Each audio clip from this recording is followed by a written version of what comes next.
बिस्मिल्लाहिर्रहमानिर्रहीम। अस्सलाम वालेकुम।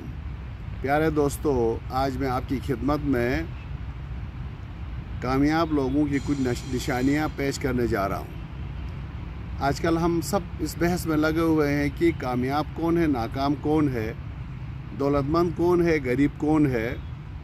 कहते हैं कि दौलतमंद और गरीब का इल्म उस वक्त होगा जब वो रोज़ महशर कब्र से उठाए जाएंगे, अल्लाह ताला के सामने हाजिर होंगे और उस दिन पता चलेगा कि अमीर कौन है और गरीब कौन है, कामयाब कौन है और नाकाम कौन है।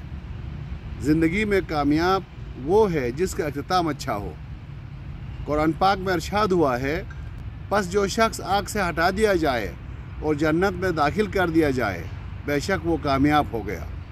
रसूल पाक सल्लल्लाहु अलैहि वसल्लम फरमाते हैं, कामयाब इंसान वो है जो अपने रब के करीब हो, और बंदा अपने रब के करीब उस वक्त होता है सबसे ज़्यादा जब वो सजदे में होता है। लिहाजा सजदे की हालत में ज़्यादा से ज़्यादा दुआ मांगने की और कसरत से दुआ करने की ताकीद की गई है।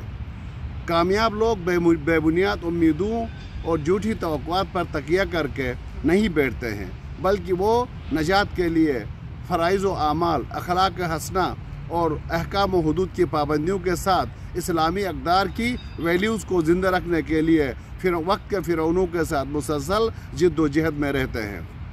और जिन अक़दार के लिए कामयाब लोगों ने अपना सजदे में सर कटाया, अपना कुनबा कुर्बान किया, वैल्यूज़ क्या थे, आज भी वो वैल्यूज़ पायमाल हो रहे हैं, जिसके लिए वक्त का इमाम हमें ललकार रहा है, हमें पुकार रहा है कि आप निकलें और इन वैल्यूज़ को ज़िंदा रखने के लिए, उन वैल्यूज़ की आबियारी के लिए अपना खून जिगर और अपना सब कुछ तन मन धन कुर्बान करें। वो वैल्यूज़ क्या हैं जिनके लिए वक्त के फ़िरौनों के साथ मुकाबला करते हुए खुदा के नुमाइंदों ने, रहमान के नुमाइंदों ने शयातीन के साथ मुकाबला करते हुए बातिल को मिटाया, लेकिन अपना सब कुछ कुर्बान कर दिया।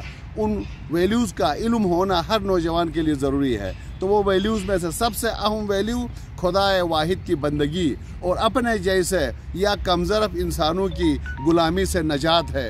सिले रहमी का ख्याल रखना, खुश गुफ्तारी करना, यतीमों, मिस्कीनों और गरीबों के हुकूक का तहफ़्फ़ुज़ देना, नाहक खून बहाने वाले अफराद का मुकाबला करना, ज़कात खुम्स की अदायगी में अपने आप को एक्टिव रखना और अपने कौम के अफराद को अगवा और जलावतन होने से बचाना, और जो बेहुदा क़ुव्वतें ऐसा कर रही हैं उनको रोकने के लिए हर किस्म की कुर्बानी के लिए तैयार रहना। इस्लाम का अव्वलीन हम पे फ़र्ज़ लागू किया इस्लाम ने।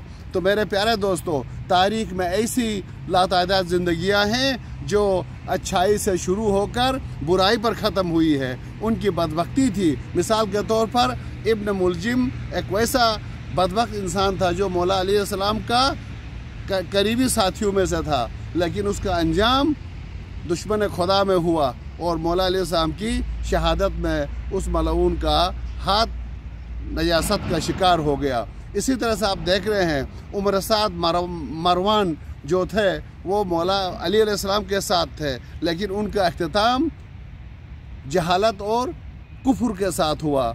इसी तरह से कुछ हस्तियाँ ऐसी हैं जिनका आगाज़ अच्छा नहीं था लेकिन अंजाम बहुत अच्छा हुआ, जिसमें से हज़रत हुर अलैहिस्सलाम है, जिन्होंने अपनी यजीदियत को छोड़कर हुसैन के कदमों पर अपना जान निसार करके हमेशा के लिए बता दिया कि ये ज़िंदगी किसी भी तरह से ज़िंदा रहना ज़रूरी नहीं है, बल्कि वैल्यूज़ के लिए, इस्लामी अक़दार को ज़िंदा रखने के लिए अपने आप को, अपने औलाद को, अपने माल को कुर्बान करने का नाम ज़िंदगी है। तो अल्लाह ताला हम सब को कामयाब ज़िंदगी के उसूल और वैल्यूज़ को समझकर उनके सामने सब कुछ कुर्बान करने की तौफीक दे और जालिम और बातिल के सामने आखिरी सांस तक लड़ने की और इस मुल्क अज़ीम को किसी भी तरह की गुलामी से आज़ाद करने की हमें तौफीक दे। वस्सलामु अलैकुम व रहमतुल्लाहि व बरकातुहू।